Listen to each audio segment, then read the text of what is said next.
원상 복구시켜 나가는데 집중될 것이다. 이렇게 언급을 했습니다. 향후 대한민국이 망가진 것을 복구하고 자유 대한민국 시장 경제라는 국가 정체성을 바탕으로 미래로 국민 통합의 에너지로 나갈 수 있기를 간절히 바랍니다. 아울러 대통령실의 이러한 인식에 따라서 최근 교육 현장에서 일어난 잇따른 불행한 사건의 결과 논란의 핵심이 되고 있는 학생 인권 조례, 이 학생 인권 조례가 이런 대통령실의 현실 인식을 반영해서 각 지방자치단체에서 폐지될지 여부를 지켜보지 않을 수 없습니다. 네, 지난주에는 137회 낙태법 어떻게 하죠? 연천 보건법률과의 변호사님 오셔서 귀한 강연해 주셨습니다. 헌법재판소가 낙태죄를 폐지한 판결을 했는데 그 판결이 악용되는 일들이 일어나서는 안 된다, 이런 말씀을 강조해 주셨습니다. 이 법률과 관련된 내용이 다소 어려운 강의였지만 결론적으로 무엇보다 그리스도인들의 생명 윤리에 관한 바른 이해가 중요하다, 이런 말씀으로 요약이 됩니다. 그리고 그 이해의 기준은 성경이어야 한다는 말씀을 되새겨 주셨습니다. 네, 다시 한번 들어가서 꼭 보시고 또 널리 이렇게 퍼뜨려 주시면 고맙겠습니다. 오늘은 예고해 드린 대로 138회 도덕교육 이론 어디까지 와 있나? 뇌과학과 도덕교육의 문제, 이런 주제로 김정효 교수님, 이화여대 초등교육과 교수님이십니다. 이전에 한국초등교육학회 회장을 역임하셨습니다. 오늘부터 다음 주까지 2차례에 걸쳐서 귀한 강연해 주시겠습니다. 예, 많이 은혜 받으시기 바랍니다. 김정효 교수님 모십니다.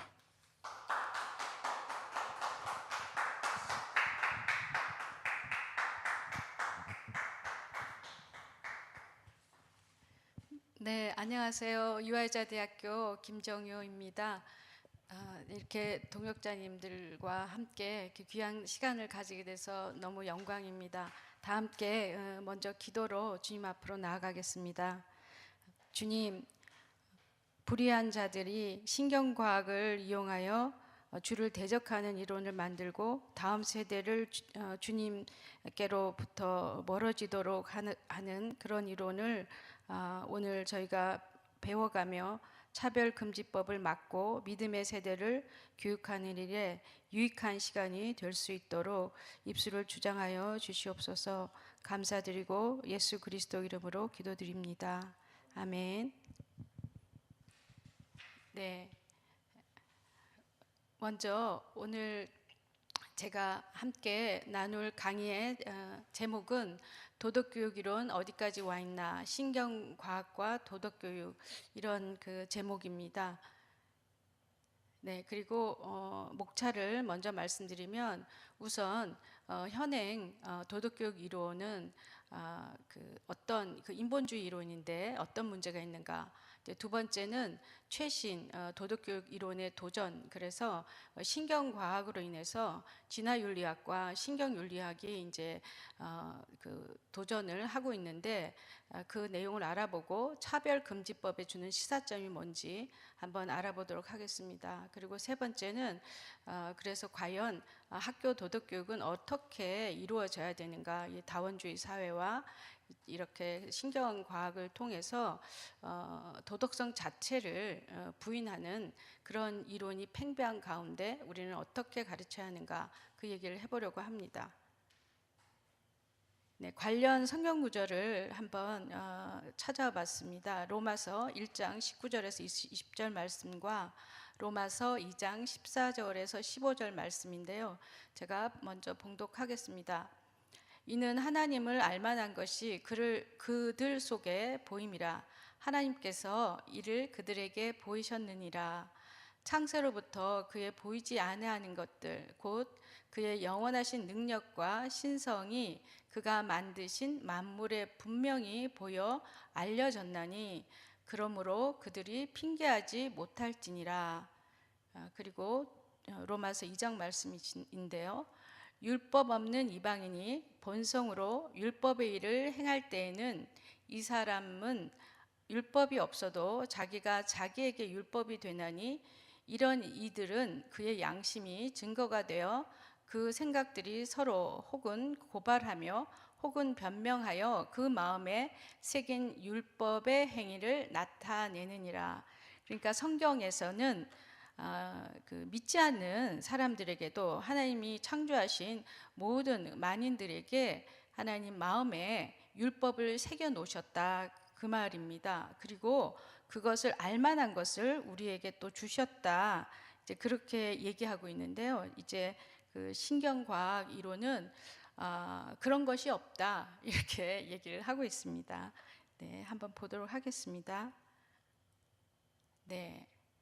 학교 도덕 교육에서 해야 할 일은 무엇이냐면 이제 기독교적 관점으로 볼 때에 이렇게 마음에 주님 하나님께서 새겨 주신 율법을 즉 양심이라고 우리가 하는데 그것을 강화하는 일입니다.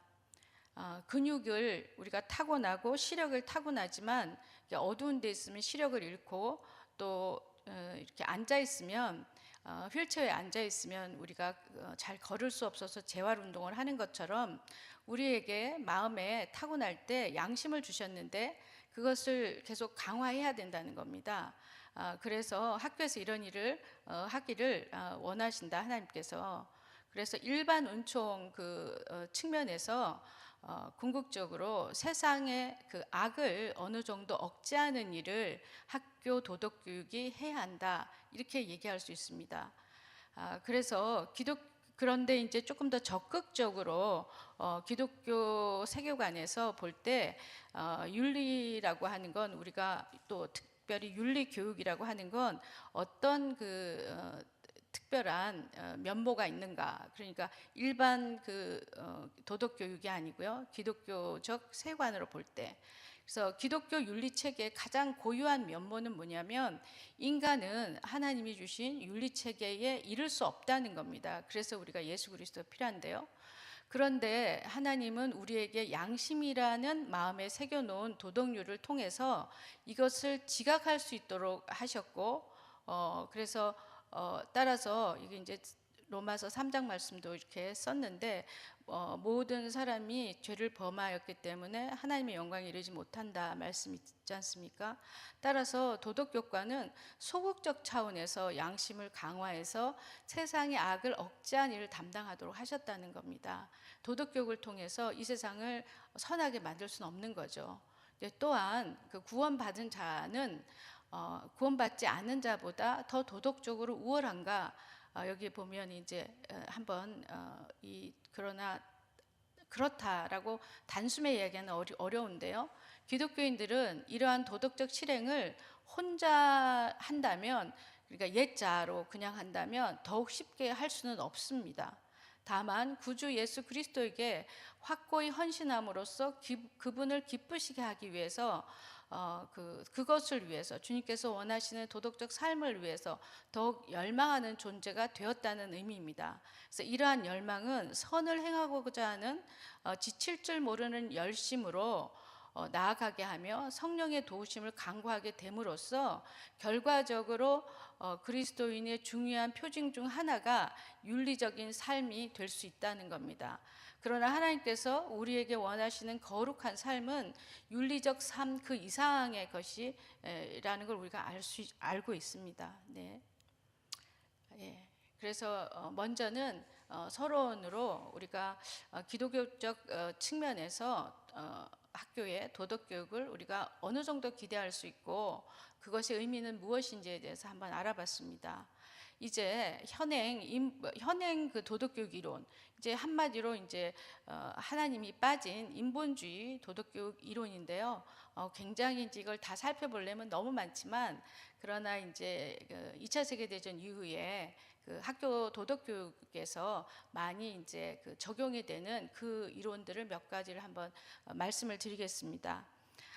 많이 이제 아마 그 선생님이시거나 이 교육과 관련된 일을 하시면 굉장히 많이 들어본 이름이실 텐데요. 존 삐아제라는 사람도 있고 로렌스 콜버그라는 사람이 있는데 학교 도덕 교육의 모든 이론은 콜버그가 다 석권을 했다고 해도 과언이 아닙니다. 그게 이제 인지 발달 이론입니다. 그러니까 도덕적으로 되기 위해서는 그 인지적 추론을 통해서 그 도덕적인 행동을 할 수 있도록 이제 이렇게 그 선택할 수 있게 도덕적 추론을 훈련해야 된다, 이런 이제 이론입니다.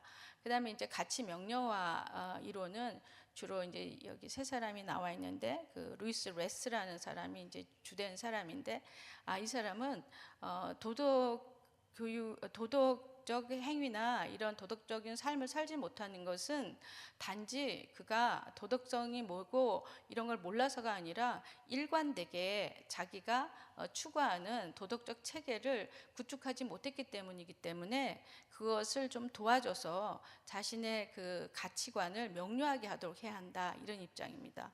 그다음에 비지시적 상담 그 접근은 이게 상담학에서 많이 하는 건데 이제 이것도 도덕교육과 이제 관련이 있는데 이것은 상담자가 이렇게 뭔가 디렉션을 주는 것이 아니라 스스로 알아가도록 해야 된다, 이제 이렇게 얘기를 하고 있습니다.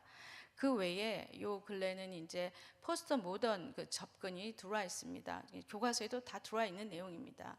이게 뭐냐면 이제 여기 나딩스라는 사람인데 배려 윤리학이라고 하는 거, 타판 앤 브라운이라고 하는 사람 이렇게 들어와서 그냥 이건 아까 위에는 뭐 일관성을 가지도록 명료하게 해야 된다, 여기까지인데 최근은 포스트 모던은 그것도 얘기를 하지 않고 자기가 선택한 그 도덕적 이야기를 그냥 하는 것이 도덕 교육이다, 뭐 이런 식으로 이제 나아가고 있습니다.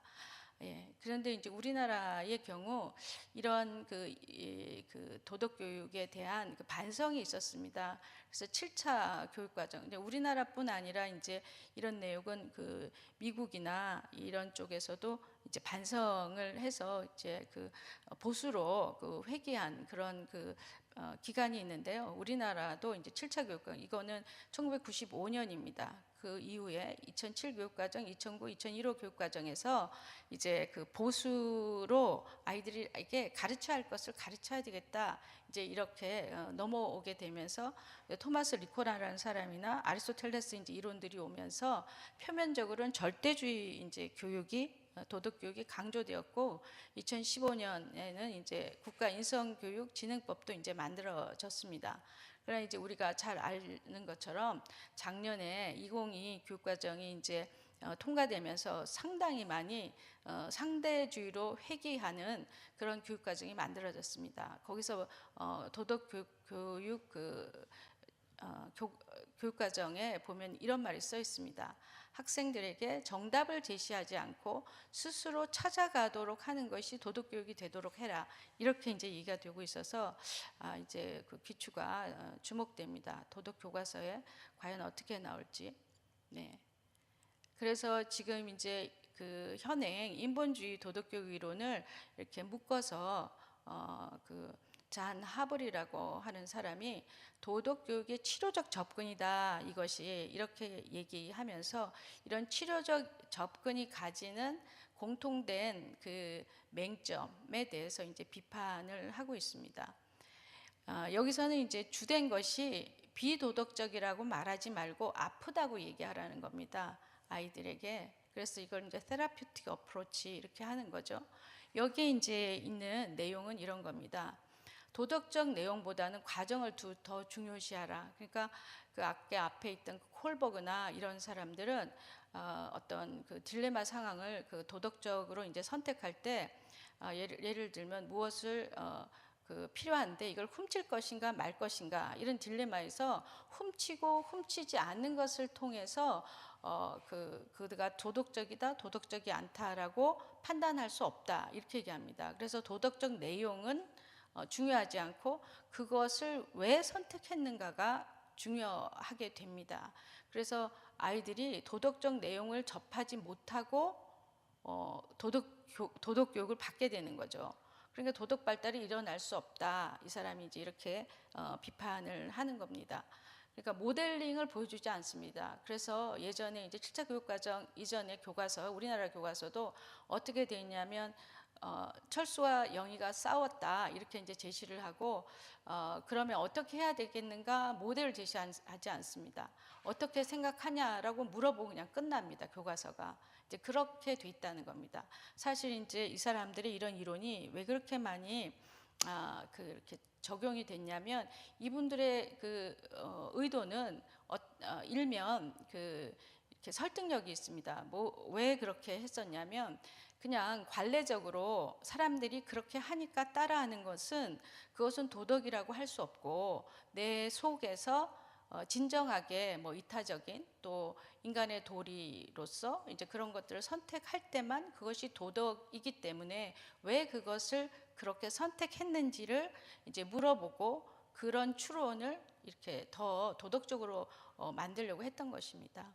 근데 이제 이런 것들이 쭉 이제 이렇게 연쇄적으로 어떤 그 일들을 하게 됐냐면 교육자의 권위를 이제 실추시켰습니다. 아까 가치 명료화 교육의 그 책을 보면 이렇게 되어 있습니다. 교사에게 영향을 받지 않도록 어떻게 질문하는가, 어떻게 대답을 해야 되는가에 대한 그 프로토콜 같은 게 나와 있습니다. 그 다음에 이제 세 번째로는 도덕적 개념과 기준을 계속 무너뜨립니다. 그래서 악과 죄의식이라는 말은 극단적으로 혐오하게 됩니다. 그 말은 쓰지 않습니다. 그래서 모럴이라는 말 대신에 프로소셜, 그래서 학교에서 도덕교육보다 사회 정서 교육이 더 강조되고 있습니다. 그런데 이제 거기에도 그 정당성을 부여해야 되기 때문에 모랄로 나아가기 전에 아이들이 많이 아프다는 겁니다. 사회적 관계 어려움도 많고 그래서 도덕적으로 문제가 있기 때문에 사회 정서 교육이 더 강조되어야 된다. 그래서 미국 같은 경우는 반드시 요 근래는 사회 정서 교육을 하도록 이렇게 뭔가 이 도덕 이렇게 법 수준의 그런 것들이 이제 정해져 있기도 합니다. 그다음에 이제 네 번째는 뭐냐면 이런 이론들이 수도 뉴트럴리티, 그러니까 가짜 중립성, 가치 중립성을 굉장히 강조하면서 교육을 하겠다 그러면 그것은 가치 주입이라고 몰아가고 있습니다. 그러나 이제 나중에 제가 하긴 할 텐데 교육이라고 하는 것은 가치가 배제돼서 하는 것은 아니고 교육이라고 할 때는 반드시 바람직한 방향으로 행동이나 전 인격이 변하는 것을 의미합니다. 또 기독교뿐 아니라 일반 교육학에서도 그렇게 얘기하기 때문에 이런 내용은 굉장히 좀 교육학과는 이율배반적인데 이런 얘기들이 다 받아들여지고 있습니다. 그러나 지금 이 잔 하블이라는 사람은 아동은 진공 상태에 살지 않는다는 겁니다. 학교에서 안 가르치면 가치를 안 배우는 것이 아니라는 겁니다. 아이들이 친구한테서도 배우고 매스미디어에서 배우기 때문에 학교에서 가르치지 않는다고 아이들이 그 가치 중립 상태로 있지 않는다는 거죠. 그 다음에 이제 다섯 번째는 학교 이런 접근들이 개인주의와 주관주의를 너무 강조하기 때문에 나중에는 이제 모든 것을 상대주의로 나아가도록 한다는 겁니다. 그래서 예를 들어서 어떤 폭포를 보고 아름답다 그러면 그것이 객관적으로 폭포가 아름답다고 얘기하지 말라고 이제 얘기를 합니다. 폭포가 아름답다고 네가 느낀 것이지 폭포가 아름답다고 얘기하는 것은 뭔가 너의 의견을 강압하는 것이다. 요즘 이제 거의 이런 사고들을 학교에서 계속 배우는 겁니다. 그래서 객관적 현실을 인정하지 못하도록 하는 교육. 그래서 우리가 보면 이게 정말 도덕교육을 넘어서 교육이 이렇게 된다는 건 말이 되는가 이런 생각이 드는데 C.S. 루이스가 인간 폐지라는 이제 책에서 학교 교육이 인간을 폐지하고 있다 이렇게 얘기하고 있는데 그런 내용들이 딱 이렇게 맞아 떨어지는 이제 그런 도덕 교육이 지금 시행되고 있다 이렇게 얘기할 수 있습니다. 그래서 이제 미국의 교육 교육자인 길 패트릭이라고 하는 사람이 쓴 책이 이렇게 베스트셀러가 됐는데 이 제목은 이런 겁니다. Why Johnny Can't Tell Right from Wrong 이런 건데 왜 옳고 그름을 조니는 말하지 못하는가. 그러니까 학교를 다니면 이렇게 된다는 겁니다. 그러나 이제 그 학자 존 하블은 이렇게 얘기하고 있습니다. 그 악행에 대한 죄의식을 가지는 것은 장점이 있다. 왜냐하면 악을 행하려는 성향을 경계하게 되고 그리고 그러한 성향을 교정하려고 하는 동기를 가지기 때문이다. 이렇게 얘기를 하고 있습니다. 예, 아까 그 비판을 한 그 분은 존 하블이라는 분은 이제 기독교적인 이제 도덕교육 학자이십니다. 네, 두 번째로는 최신 도덕교육 이론의 그 도전. 그래서 먼저 그 진화 윤리학을 조나단 그 하이트라는 그 학자를 중심으로 한번 살펴보겠고요. 그 다음에 이제 신경 윤리학을 한번 살펴보도록 그렇게 하겠습니다. 네, 그 진화 윤리학과 이제 관련해서 이것이 이제 한 번에 그런 그 입장으로 간 것이 아니라 이제 여러 그 학자들의 그 연구들이 이렇게 진행이 되면서 그렇게 갔는데요. 이제 한마디로 말하면 우리가 도덕적으로 이렇게 해야 된다라고 하는 것은 어떤 그 당위성이 처음부터 있었던 것이 아니라 그 인간이 그 여기 영장류라고 했는데 인간이 그 환경에 그 적응하기 위해서 살다 보니까 그런 그 태도를 이제 가지게 됐다는 겁니다. 그래서 그것을 도덕성이라고 이제 얘기를 하게 되었다. 이렇게 이제 얘기를 하는 입장입니다. 그래서 이 처음에는 이제 프란스 드 발이라고 하는 사람이 이제 연구가 있는데요. 이 사람은 이렇게 얘기합니다. 사실 이제 도덕성이라고 우리가 얘기할 때 도덕성 안에는 세 가지 요소를 얘기합니다. 도덕적 정서, 그다음에 아까 그 콜버그가 많이 강조했던 도덕적 그 이성, 도덕적 추론, 그리고 도덕적 행위. 이렇게 세 가지가 있는데 그 도덕 교육의 가장 중요한 이 지속되어 온 그 과제는 뭐냐면 어떻게 그 아는 것을 행동으로 실천하도록 하는가, 이제 이런 것이거든요. 그런데 이제 그 과정 가운데 그 이성이 어떻게 작용하고 정서가 어떻게 작용하는지 이제 이런 것에 대한 연구를 이제 하는 그것이 이제 대다수인데 이분은 이제 그 도덕성을 이렇게 얘기합니다. 어떤 도덕적 문제 사태에 정서적인 이제 반응을 먼저 하게 되는데 그것을 평가할 수 있는 그 능력이 인지이다. 그래서 도덕성은 정서 직관적인 반응으로 시작되지만 인지적 가치 평가를 통해서 이렇게 발현된다. 이렇게 이분이 이제 얘기를 한 겁니다.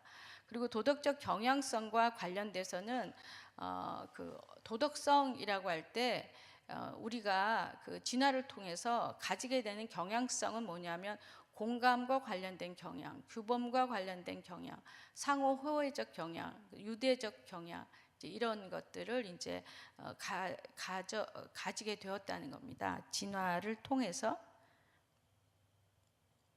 그 다음에 이제 데니스 크랩스라고 하는 사람의 연구가 있는데요. 그 모랄리티, 그러니까 도덕성의 그 도덕성이란 어떻게 발생되었는가, 그 오리진에 대해서 이제 연구를 하는데 이 사람이 이제 드디어 그 앞에 이분을 능가하는 이제 얘기를 하게 되는데 이분은 이제 프란스 드발은 그냥 그 정서와 그런 그 직관이 먼저 그렇게 반응한다. 그래서 정서와 직관이 중요하다. 아까 콜버그는 이제 인지가 중요하다 그랬잖아요. 그런데 이제 그것을 이제 반대하는 그런 얘기를 이제 하게 되지만, 그러나 거기에 중요하게 그 인지가 나중에 평가적 역할을 한다.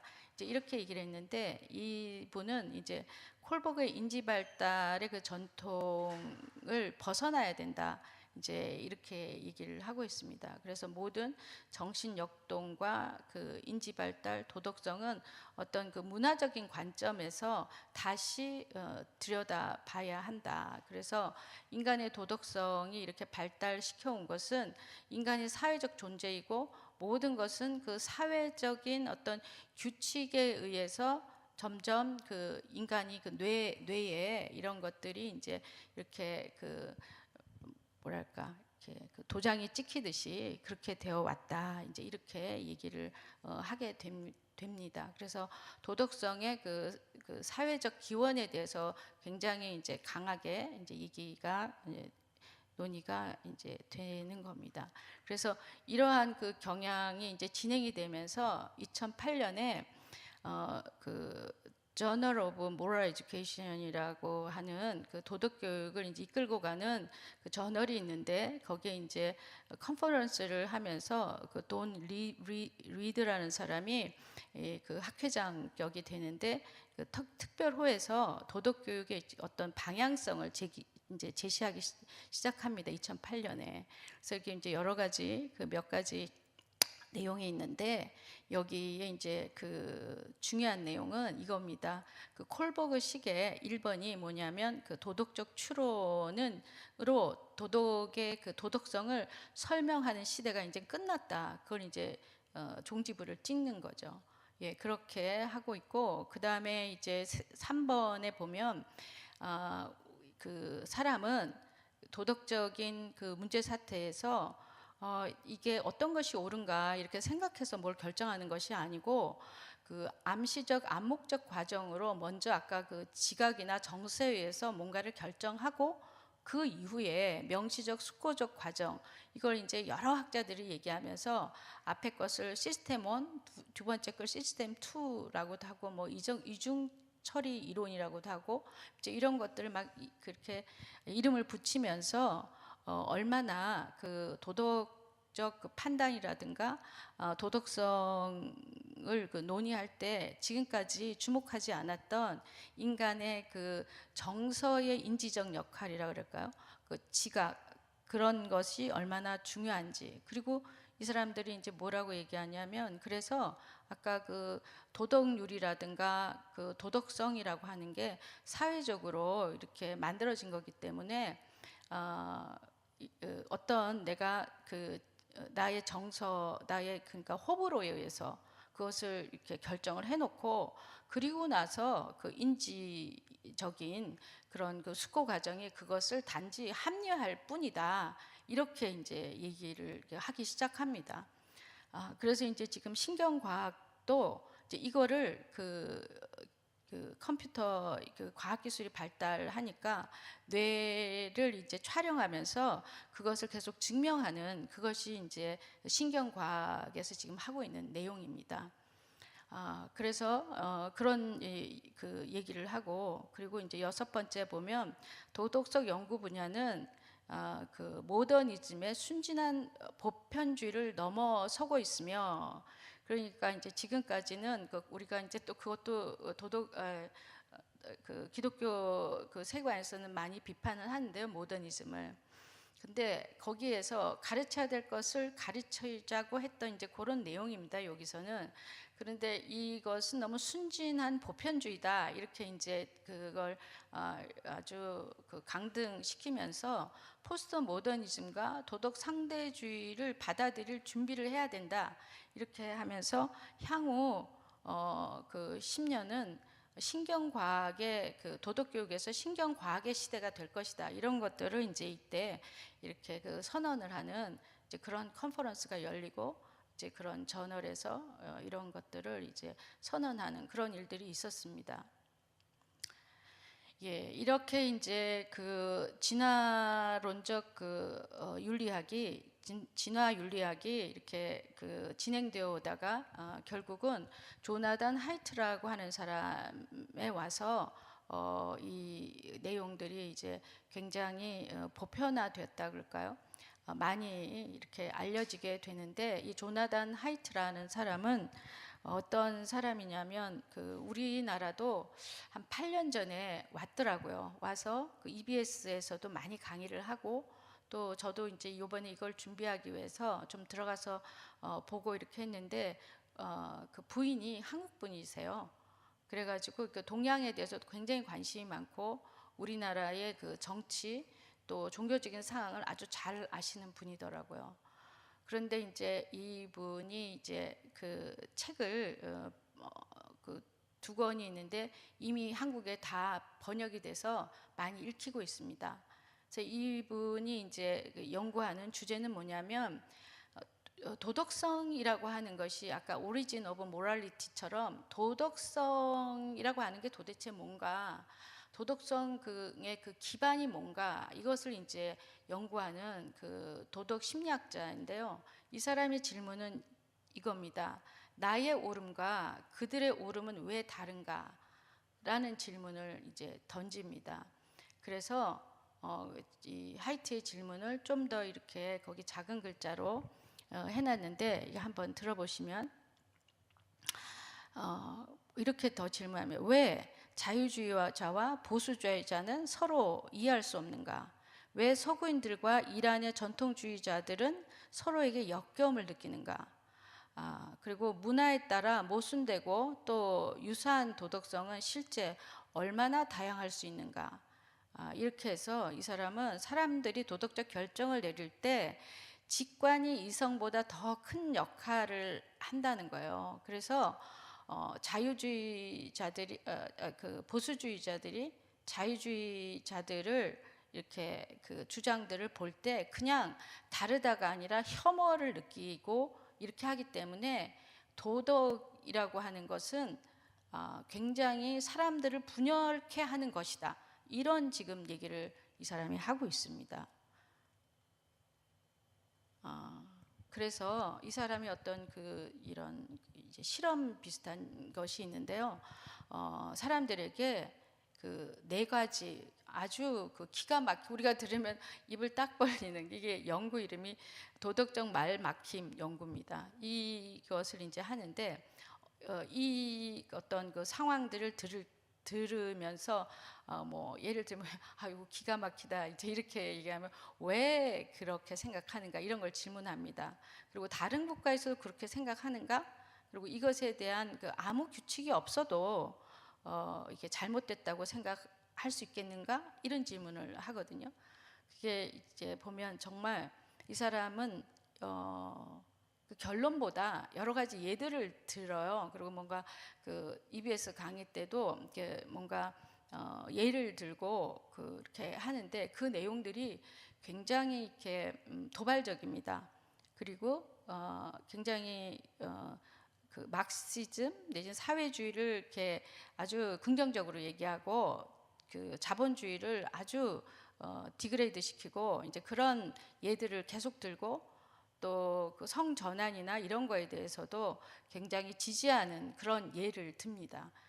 근데 마지막 결론은 자기는 그 중립적이다, 이렇게 약간 그런 뉘앙스로 얘기를 하죠. 왜냐하면 도덕성이라고 하는 건 아무것도 아니기 때문에, 이 사람이 주장하는 건 이제 그겁니다.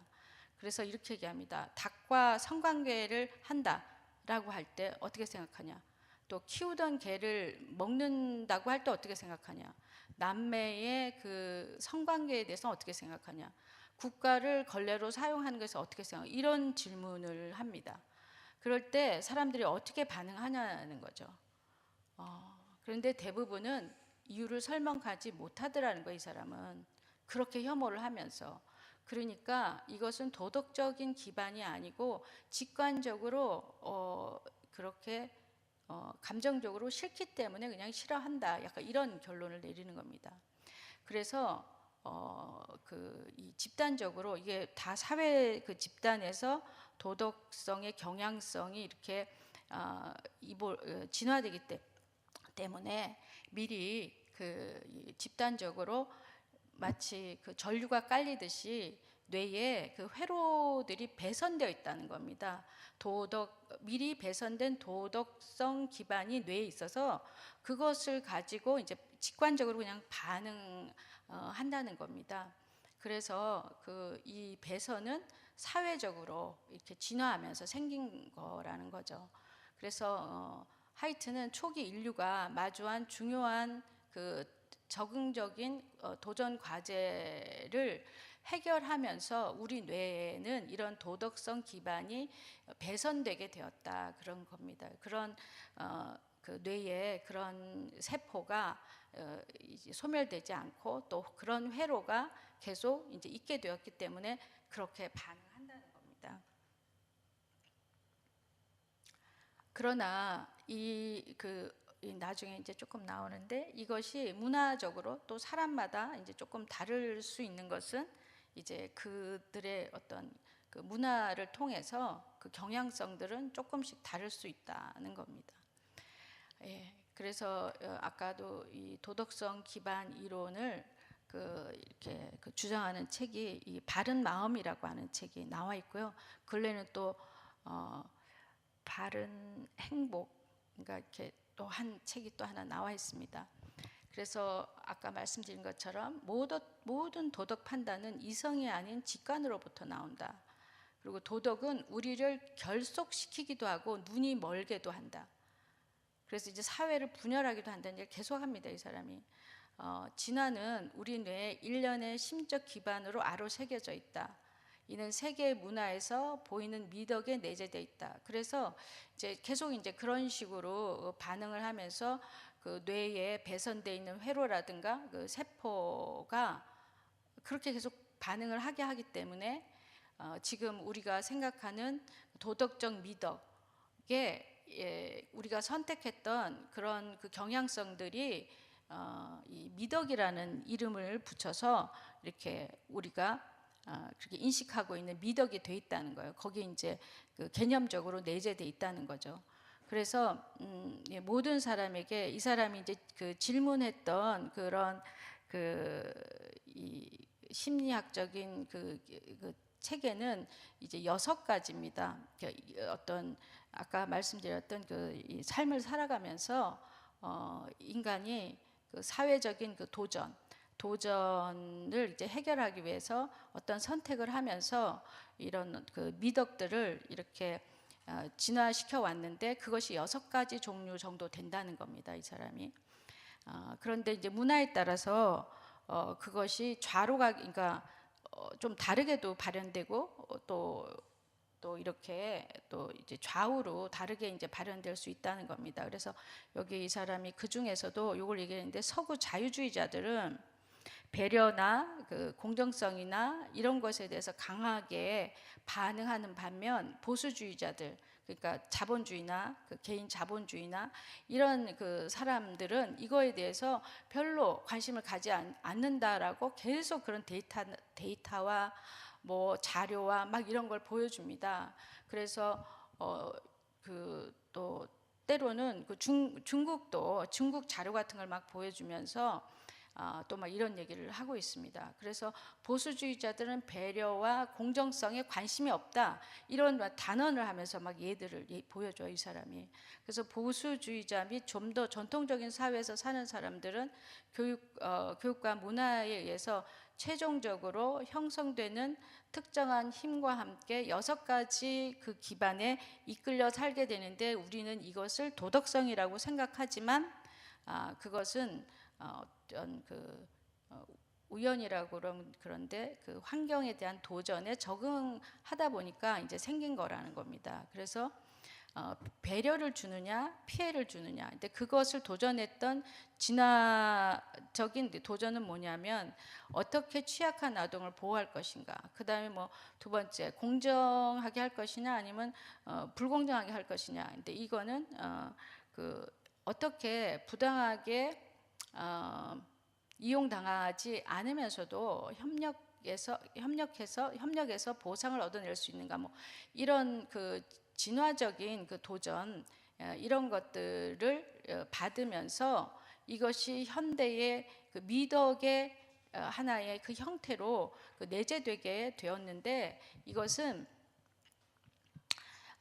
어떤 그 문화에서는 더 친절을 강조하기도 하고, 어떤 문화에서는 사실 친절보다는 좀 더 그 정이라든가 뭐 그런 것을 더 강조하는 문화도 있다. 뭐 이제 이렇게도 얘기를 하고 있고요. 그다음에 자유와 압제, 이것도 좌파는 평등주의를 이제 강조하지만 우파는 개인의 권리를 이제 강조하도록 그렇게 이제 선택되었다. 뭐 이런 얘기도 하고, 맨 마지막에 기생충과 병원균으로 가득한 세계에서 어떻게 살아남겠는가 하는 그 진화적 도전을 우리가 해결하기 위해서 뭔가를 이제 각 문화 집단이 선택을 하게 됐는데, 이것으로 인해서 그 도덕적인 그 기반은 고귀하냐 추하냐 이제 이런 것과 이제 관련된 그 기반이 생겼는데, 이것을 이제 선택할 때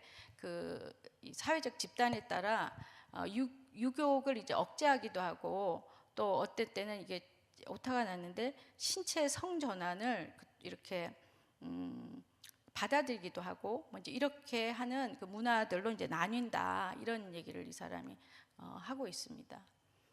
그래서 이제 한마디로 그 하이트 이론을, 그 이론의 그 원칙은 뭐냐면, 직관이 먼저고 전략적 추론은 그것을 단지 합리화할 뿐이다는 겁니다. 그리고 그 피해와 공정성 이상이 그 도덕성이다. 이 사람이 이제 아까 그 앞에 두 가지 피해와 공정성은 이렇게 자유주의자들도 또 그 보수주의자들도 다 이렇게 좀 많이 그 관심을 가져서 그런 미덕을 가지고 있는 그런 도덕성 기반의 주제라는 겁니다.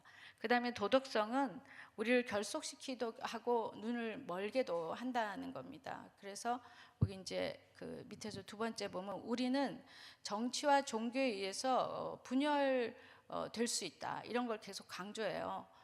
왜냐하면 우리의 마음은 집단적 오름으로 뒤전돼 있기 때문에, 그 도덕성이라고 하는 건 집단적으로 이제 그 동의했던 거기 때문에 이는 사용 가능한 도덕성 기반이 서로 다르게 그 배열된 틀 가운데 살아간다면 그 이것이 이렇게 연결되기는 매우 어렵다는 겁니다. 그래서 은연중에 그 종교가 그 도덕적인 삶을 이렇게 하모니어스하게 그 조화롭게 살아가도록 하는데 문제가 된다, 그런 그것을 암시적으로 계속 얘기를 하고 있습니다. 예. 그리고 이제 두 번째는 그 신경윤리학이 이제 등장을 하는 건데요. 신경윤리학은 아까도 말씀드렸지만 이 뇌과학이 발달해서 뇌를 이제 다 촬영할 수 있고, 뇌파의 움직임이나 이제 이런 것들을 이제 다 촬영할 수 있기 때문에, 그 사이에 그 교육학은 행동과학이었어요. 뇌를 들여다볼 수가 없기 때문에 관찰하고 뭐 그렇게 해서 뭔가를 설명하려고 했는데, 이제는 뇌를 볼 수 있기 때문에 이제 교육학이 뇌과학이 되었다, 이렇게도 얘기를 합니다. 그래서 뭔가를 습득한다는 것은 뇌가 어떻게 되는 걸 의미하는가, 이렇게 해가지고 뇌과학이 이제 굉장히 많은 영향력을 최근에 미치고 있는데, 뇌과학이 이제 도덕성과 관련을 해서는 지난 10년간 굉장히 그렇게 공격적으로 이렇게 신경윤리학이라는 게 등장을 해서 이제 얘기를 하고 있습니다. 그래서 이게 뇌과학의 첫 그 전제는 뭐냐면, 우리의 그 마인드와 그 의식이라는 것은 뇌에 있다는 거예요. 그래서 마음은, 근데 이건 저는 이제 조금 이게 이상하긴 한 부분인데, 마음은 뇌의 물질적 작용에서 반응한다는 겁니다. 그래서 마음은 뇌에서 비롯되는 생물학적 현상이라는 거예요.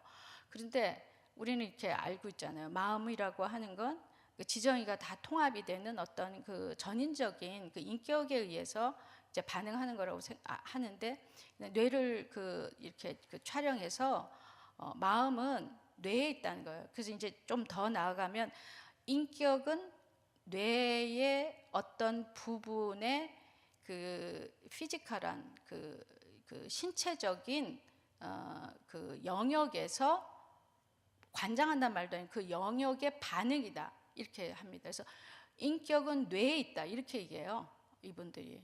그래서 이제 더 나아가면 이 신경윤리학이라는 용어를 이제 정의하는 회의가 있어요. 도덕 그 심리학자 그리고 이제 뇌과학자들이 2002년에 샌프란시스코에서 이제 큰 회의를 합니다. 그래서 그 뉴로 에틱스라는 주제를 걸고 회의를 하거든요. 그래서 거기서 신경윤리학이 무엇인지에 대해서 이렇게 정의를 내립니다. 인간의 뇌에 대한 달갑지 않은 개입, 우려되는 뇌에 대한 조작 혹은 뇌에 대한 치료나 뇌를 완벽하게 만드는 것 등과 관련하여 어떤 것이 옳고 그른지 또 무엇이 선하고 악한지를 검토하는 그런 학문이다 이렇게 이제 얘기를 합니다. 여기 이제 들어보면 뇌를 개입을 한다고 조작을 한다고 이제 이런 거죠. 그렇게 하겠다는 겁니다. 지금 도덕성을 향상시키기 위해서 뇌를 조작하겠다는 얘기입니다. 교육을 하지 않고 교육을 훈련하고 이런 게 아니라 뇌를 조작할 수 있다 이런 함의가 들어가 있는 거죠. 그래서 신경윤리학은 크게 두 가지 흐름이 있습니다. 이렇게 뉴로 사이언스 안에 있는 그 윤리적인 문제에 대해서 논하는 그런 파트가 있고, 또 하나는 윤리학을 풀어가는 과정 중에 신경과학을 사용하는 그런 또한 부류가 있습니다. 그래서 두 가지 흐름이 있거든요. 근데 첫 번째 거는 앞에 얘기한 신경윤리학에서 보셨듯이 그런 내용입니다. 신경과학의 발달을 사용하고 응용하는 과정에서 발생하는 윤리적 문제에 대해서.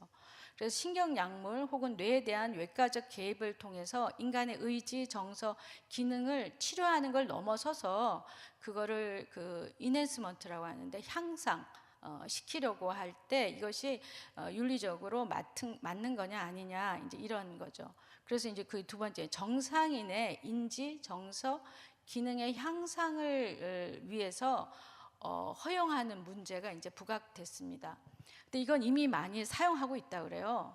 미국도 그렇고 한국도 그렇고 ADHD의 그 치료제가 집중력을 향상시키는 건데 그 약물이 리탈린과 아데랄이라고 하는 그 약물이라고 하는데요. 이게 이제 불법으로 이제 사용하는 거라고 하는데 이런 것을 이제 이렇게 처방받아 가지고 지금도 한국도 뭐 그런 수능이 이제 가까우고 그러면 이게 굉장히 많이 팔린답니다. 미국도 마찬가지라고 그래요. 그래서 지금도 이게 이렇게 되는데 앞으로는 이제 뭔가 이런 향상을 원하거나 뭐 이제 그럴 때 이것을 이제 하자는 그런 주장을 하는 그 포스트 휴머니즘 사람들이 있습니다. 예. 그래서 우리가 이거에 대해서 굉장히 심각하게 생각해야 되고요. 그 다음에 윤리학의 그 신경과학이라고 하는 건 그 뇌과학의 장비를 이용해서 우리가 지금까지 아까 말씀드렸는데 도덕 그 교육학의 그 중요한 연구 주제는 어떻게 하면 아는 것을 이렇게 행동으로 실천할 수 있도록 하겠는가 이제 그런 건데 거기에 이제 관련된 여러 그 주제들이 있습니다. 자유의지는 어디서 오는가, 의사결정은 어떻게 하는가, 도덕 판단은 어떻게 하는 것이고 도덕적 감정이라고 하는 건 어떤 역할을 하는가 이런 것을 그 뇌를 촬영해서 이제 이런 것들을 알아내고자 하는 겁니다. 그래서 신경과학 연구들은 그 도덕 연구에 이제 새로운 토대를 이제 제공하고 있습니다. 그런데 이제 이런 것들을 이제 우리가 새로운 그 도약이라고 이제 평가를 하기는 하는데 이제 내용을 보시면 알겠지만 인간의 그 자유의지라는 것을 굉장히 이제 축소해서 설명을 하고 있고 앞에 그 진화론적 그 윤리학에서와 마찬가지로 그 뇌과학을 이용해서 도덕성이라고 하는 것은 자기의 그 선호에 직관적 선호에 지나지 않는다는 걸 계속해서 여기서도 강조를 하고 있습니다. 예, 몇 가지 그 실험들이 있는데요. 처음에 그 리벳이라고 하는 사람이 이제 실험을 한 건데 자유의지에 대한 실험입니다. 그래서 자유의지에 따라서 도덕적 행동을 선택하는가 이걸 이제 그 탐구하는 건데요. 이걸 실험은 아주 간단합니다. 실험자에게 그 뇌파를 측정할 수 있는 그런 장치를 하고 그리고 이 시계를 갖다 놓고 당신이 내가 이 스위치를 주고 그 누르고 싶을 때 몇 시였는지를 보고 자기가 누르고 나서 몇 시에 내가 눌렀다고 보고하라고 그래요. 근데 이 행동을 이제 하게 하면서 뇌파를 검사하니까 실제로 손을 움직였던 시간이 있습니다. 그게 손 움직임의 그 시간이 있는데 그 전에 그 의도적인 판단을 해야 될 거 아니에요. 근데 그것은 이제 측정을 하니까 한 2000밀리초, 저는 그게 얼마나 측정할 수 있을지 200밀리초를 먼저 해야 되겠다고 결정을 했고요. 그런데 그 전에 800밀리초가 더 앞서서 뇌가 활성화됐다는 거예요. 그래서 이 손을 움직이기 전에 뇌가 활성화된 거는 1000밀리초가 더 빨리 뇌가 활성화되고 내가 그 의도적으로 그 결정을 내리는 자유의지를 내가 사용했던 그 시간과 손을 움직이는 시간을 이렇게 1년에 이걸 조사하면서 이 사람들이 그 사전에 준비된 뇌 활성화라는 거를 이제 RPI라고 그렇게 하는데 그 RPI를 인간의 자유의지라고 하는 건 이런 RPI 수행을 거부할 수 있는 것 정도의 어떤 의미가 있다. 그래서 굉장히 제한적이다. 그래서 의식적인 거부권. 그럼 그 이전에 이거 뭐가 작동하는지에 대해서는 설명을 하지 않습니다. 아마 이 사람들은 뭐 습관이 했다거나 아니면은 뭐 직관이 하고 싶어 했다거나 이제 그렇게 하겠죠. 그래서 뇌가 활성화되는데 그걸 할 건지 안 할 건지를 이제 결정하는 것은 그 이유이기 때문에 하나님이 주신 그 자유의지는 어디에 구속되어 있는 거냐면 직관이나 이제 다른 어떤 습관이나 여기에 이제 영향을 받는다라고 얘기할 수 있겠습니다. 다마지오의 신체 표지 가설이라는 게 있습니다. 이거는 뭐냐면 이제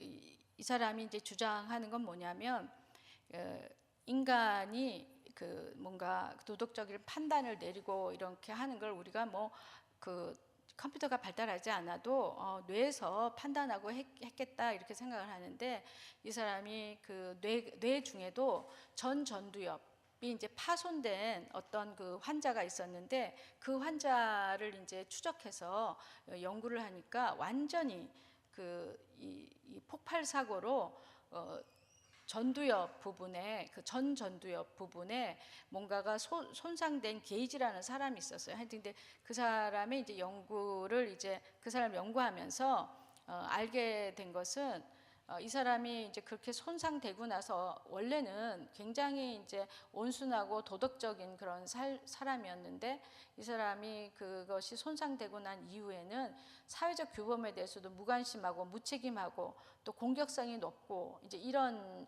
그것을 이제 보였다는 겁니다. 그래서 이 사람이 이제 어떻게 결론을 내리냐면은 이렇게 결론을 내렸습니다. 예, 마음과 인격의 위치가 뇌 안에 있다.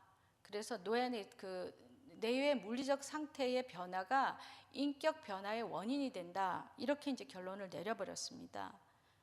예, 그리고 이제 그 이후에 또 제이 그린이라는 사람이 또 이것을 더 이제 확장합니다. 그래가지고 트롤리 그 실험, 딜레마 실험이라는 게 있고 인도교 딜레마 실험이라고 하는 게 있는데요. 이게 뭐냐면은 이렇게 기차가 이렇게 오고 있는데 어떤 이것을 담당하는 사람이 두 철로가 있는데 하나는 한 사람이 일을 하고 있고 저쪽엔 5사람이 일을 하고 있는데 이 철로를 그냥 놔두면 5사람이 죽게 되는데 이걸 선로 변환기를 한 사람이 있는 쪽으로 움직이겠는가, 이걸 사람들한테 이제 질문을 합니다. 두 번째 또 실험은 뭐냐면 또 다른 비슷한 그런 달인데 여기에서는 앞에 이제 여기도 5명이 이렇게 뭔가 이렇게 묶여 있어요. 그런데 그냥 놔두면 이 기차가 이제 이 사람들을 이제 치게 되는데 자기 옆에 좀 여기 이제 막 그런 표현을 해놨어요. 좀 뚱뚱하고 그런 어떤 사람이 있는데 이 사람을 거기 이렇게 철로에다가 밀면 이 사람에 의해서 그 차가 이제 멈추게 되는 상황이에요. 근데 이것을 하겠는가라고 이제 질문을 합니다. 그렇게 질문을 했더니 어떻게 되냐면 앞에 선로 변환기를 사용하겠다라고 하는 사람 87%가 됐는데 두 번째 사람을 밀겠는가라는 그 질문에서는 한 30몇 프로만 하겠다고 얘기를 한 거예요. 그래서 그런데 또한 이것을 이제 이렇게 생각하면서 그런 결정을 내릴 때 뇌의 어떤 부분이 이게 활성화되는가 하고 이제 이걸 조사를 했어요. 그런데 아까 말씀드렸는데 도덕성을 판단하는 그 부위가 전두엽인데 거기에도 이렇게 두 개가 아니라 하여튼 뭐 여기 보면 2가지 판단의 특성이 있는데 위의 것은 공리적인 판단과 결과론적 판단을 내려서 이걸 철로 전환기를 움직이거든요. 그래서 이거 한 사람 죽는 것보다 여러 사람이 죽는 것보다 한 사람 죽는 것이 낫겠다. 이렇게 해서 결과를 예측하면서 공리적인 더 어떤 게 유익한가 이렇게 생각을 해서 여기에서는 뭘 하냐면 추론을 하죠, 잠시. 그래서 그럴 때 움직이는 활성화되는 전두엽에도 다른 부위가 있었다는 거예요. 그런데 인도교 딜레마에서는 하지 않겠다는 사람이 더 많이 있었잖아요. 근데 이때는 이런 의무론적, 비결과론적 도덕 판단을 내리더라는 게 이게 무슨 말이냐면 결과에 대해서 생각하지 않더라는 겁니다. 그냥 감정적으로 이거를 결정을 하고 그렇게 이제 옮겨 버린다는 거죠. 그래서 이 사람이 어떤 결론을 내리냐면 앞에는 지금까지 하이트도 그렇고 아까 나왔던 무슨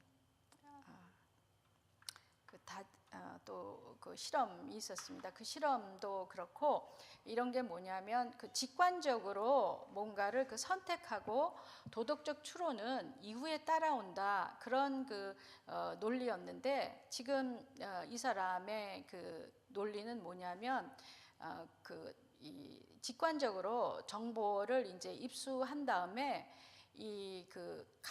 직관이나 감정이 내가 이것을 인지적인 추론을 개입시켜서 결정하겠는가, 아니면 그냥 감성적으로 그냥 이거를 결정하겠는가, 이렇게 해서 그것을 이렇게 정보를 패스하는 경로 자체가 처음부터 다르다는 거예요. 그래서 반드시 도덕적 판단이 도덕적인 그런 의식적 추론을 이렇게 따라오지는 않고 이 경로가 다를 수도 있다. 이렇게 이제 조금 더 계속해서 이 이론들이 점점점 이 도덕성은 뭔가 당위적인 것이기 때문에 하는 것이 아니라 인간의 직관적인 호불호를 따라서 그냥 이렇게 하는 것이고, 그것은 진화에 의해서 이렇게 형성되어 왔다. 이제 이렇게 얘기를 이제 하게 되는 것입니다. 그래서 인간의 뇌가 어떤 피지컬한 어떤 부위가 인간 도덕성의 그 본질을 가지고 있다 이렇게 얘기하고, 인격은 그래서 뇌에 있다 이런 얘기를 이렇게 하고 있습니다. 사실 이제 지금까지도 아까 말했던 뭐 콜버그라든가 그런 인본주의 도덕 이론도 상대주의 이론이었죠. 지금까지도 다 상대주의 이론이었지만, 지금 이 신경과학이라든가 진화론의 입장은 도덕성 자체를 해체한다고 할까요? 이게 너무 임의적이고 그 직관적이고 이제 그렇다는 겁니다. 그리고 아까 또 이런 앞에 잠깐 한번 가야 되겠는데요.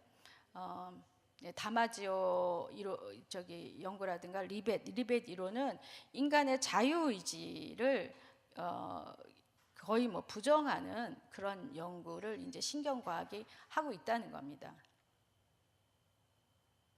네, 그래서 이러한 그 신경과학 연구의 그 도덕적 의의와 과제, 예, 그래서 이거는 이제 이런 것을 이제 연구하는 사람들의 이제 얘기입니다. 그래서 지금까지 그 윤리학이 사변적이고 형익사학적인 그런 그 논거에 의해서 그 논의가 되었는데, 이제 그 도덕적 인지에 있어서 그 감정의 중요성이 이제 새롭게 밝혀졌기 때문에 이것에 대해서 이제 그 감정에 대한 그 중요성이 재평가되어야 된다.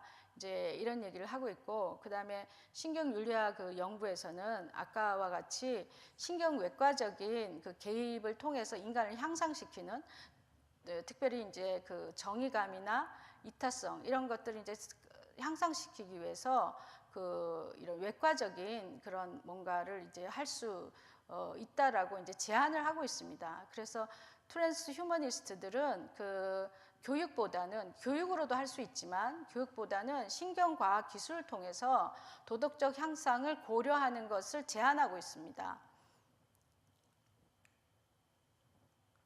예, 그래서 우리가 이제 쭉 들으면 이것이 이제 굉장한 그 혼란을 가지고 오겠다.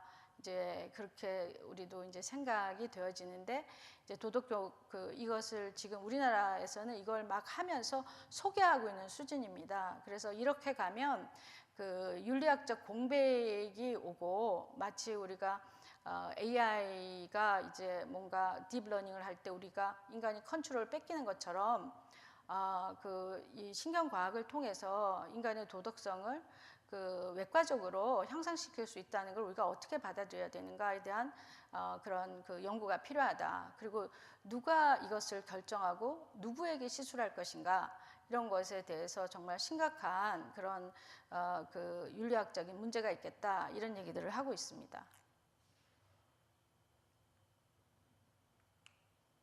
네. 그래서 제가 이와 관련된 진화윤리학과 진화윤리학도 신경과학과 뇌의 촬영 기술이 발달했기 때문에 이제 이게 가능한 거였는데요. 차별 금지법에 주는 시사점, 제가 한번 생각을 해봤습니다. 이 사람이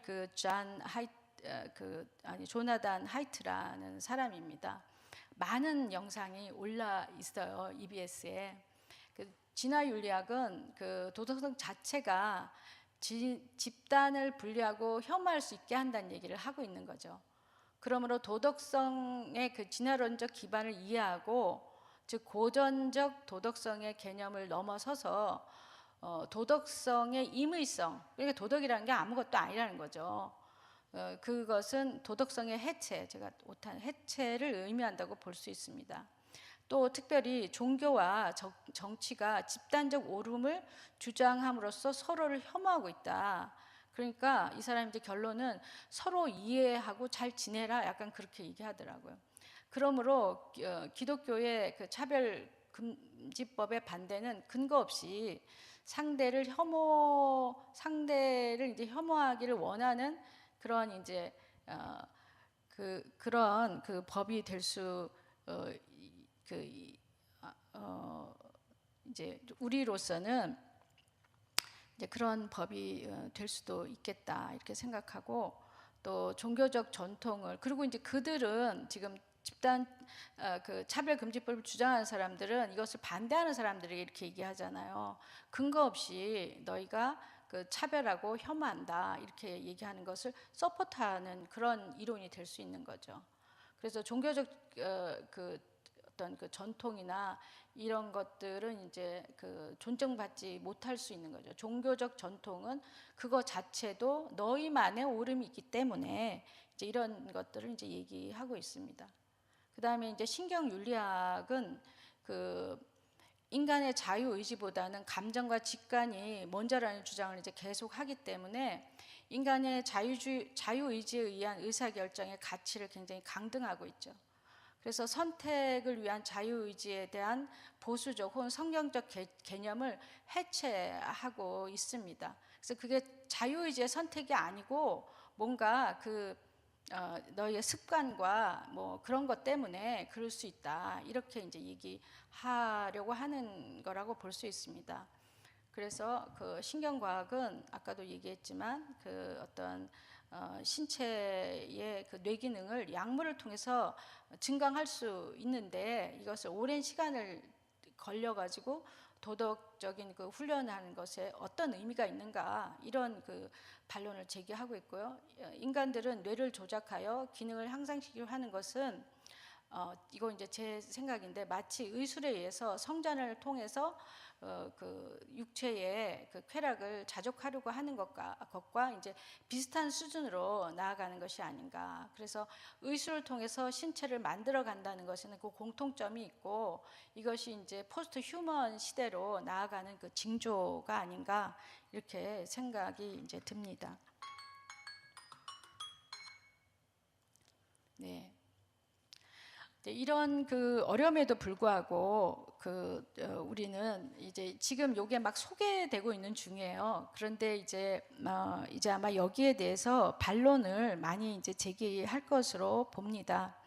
예전에 그 도덕 교육에서 스탠리 밀그램 실험이라는 게 있었어요. 이게 이제 배경으로는 그 나치에 그 동조했던 사람들의 그 권위에 대해서 그 무비판적으로 그 복종하는 것이 얼마나 비도덕적인가 하는 걸 이제 밝혀내는 그런 그 실험이었는데 어떻게 했었냐면은 그 사람들을 불러와 가지고 뭔가 여기에서 그 실험하는 사람들이 큐를 주면 계속 그 전기 자극을 그 다른 방에 있는 어떤 학생들에게 전기 자극을 주는 거였어요. 근데 전기 자극을 좀 막 비명 소리를 지르는데도 불구하고 이 사람들이 그 어떤 그 실험이라고 하는 걸 세팅해서 막 그것을 이렇게 따라서 그 복종을 합니다. 그러나 그 세팅은 이제 실제로는 그 전기 자극이 없는 그런 그 곳이었죠. 예, 그래서 이제 이런 것들을 계속 그 하게 되었는데. 대부분 한 60% 이상이 거기 이제 순종을 해서 그 전기작을 계속 줬습니다. 그래서 사람들은 그 권위에 그 도덕적인 그 사고보다는 권위에 순종한다. 그렇게 그 결론을 내렸는데 그 이후에 그 도덕 학자들이 그것을 누르지 않은 사람들, 그 소수지만 그것을 누르지 않은 사람들이 왜 그걸 누르지 않았을까에 대한 그 연구를 합니다. 그랬는데 보니까 그 사람들이 자기의 도덕적 정체성을 가지고 있는 사람, 나는 그런 일을 할 수 없는 사람이야라고 가지고 있는 사람이 그걸 누르지 않았다는 거예요. 근데 그 사람들에게 또 질문을 했어요. 어떻게 그런 그 정체성을 가지게 됐는가 하니까 구체적으로 설명은 못하지만 그 우리 어머니가 가정이 그렇게 하는 것을 보고 자기는 그냥 인간으로서는 그렇게 하면 안 될 거라고 생각했다. 이런 연구들이 이제 많이 나옵니다. 그리고 또 이 스탠리 밀그램 실험에서 어떤 강압적이고 굉장히 순간적인 그 강요를 이제 받았을 때 비도덕적인 행동을 했기 때문에 도덕 교육은 어떻게 해야 되냐면 어려운 상황들을 겪으면서 거기에서 도덕적 훈련을 할 수 있도록 해야 된다. 이제 그런 이론도 나오게 되고 이제 극복하는 이론들이 나왔거든요.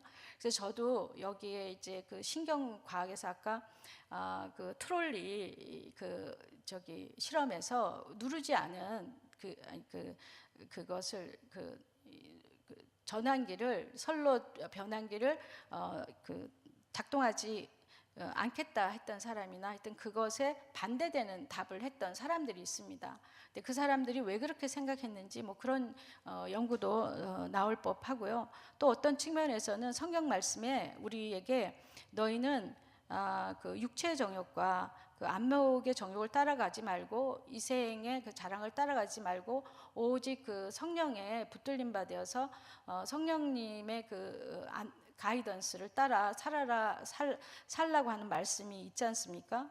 그래서 어떤 면에서는 이게 우리가 도덕적인 그 판단을 해야 될 때 먼저 그 작동하는 것이 정말 육체의 정욕과 안목의 정욕이구나, 감정이 먼저 작동하는 것을 우리가 보여줬잖아요. 하여튼 근데 그것을 거부하고 그 성령의 그 이끌림에 의해서 살고 육체의 정욕의 소욕에 따라서 살지 않도록 하는 그런 훈련이 필요하겠다. 이제 그런 생각도 해봤습니다. 그리고 이제 그러면 우리는 어떻게 학교에서 도덕 교육을 해야 되겠는가? 이제 앞으로 학교는 아까 보셨지만 그런 뭐 포스트 휴먼 시대가 이렇게 되고 또 모든 그 다원주의 그 가치관으로 이제 살아가는 사회가 됐기 때문에 학교가 이런 그 관용의 통제자, 그러니까 관용해라는 거예요. 모든 걸 다 허용해라. 그러니까 뭐 거기서 지금 신경과학에서 약물을 통해서 인간을 향상하는 것도 다 이렇게 허용해라 하고 하는 그 학교가 관용의 통제자가 된다. 이렇게 C.S. 루이스의 얘기입니다. 이렇게 얘기를 하고 있거든요. 그래서 앞으로 학교는 영적 전쟁의 그 치열한 전쟁터가 될 것이다라고 얘기하고 있어요. C.S. 루이스가.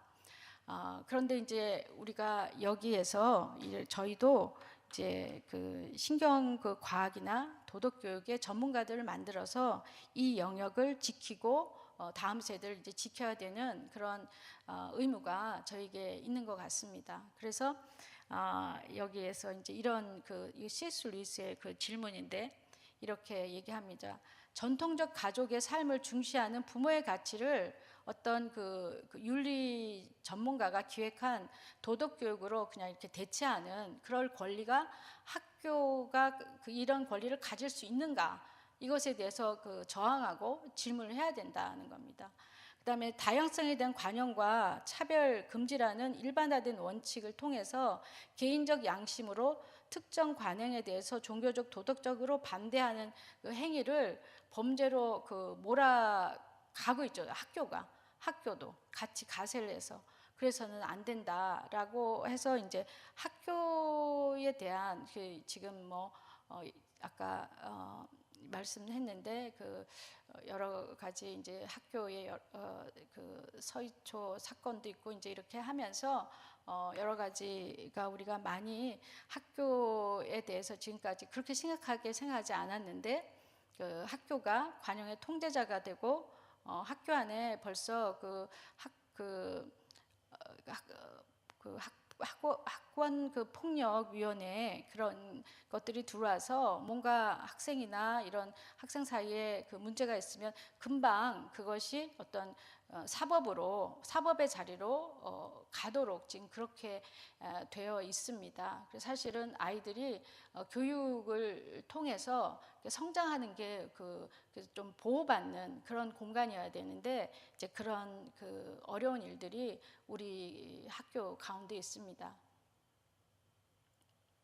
이제 그래서 우리가 그 학교에서 교사로서 어떤 그 가치를 가리키는 것은 참 쉽지가 않지만 교육의 자주성에 대해서 이제 보장하는 법률이 있고요. 또 뭐 종교적 자유에 대한 그런 그 것들도 있습니다.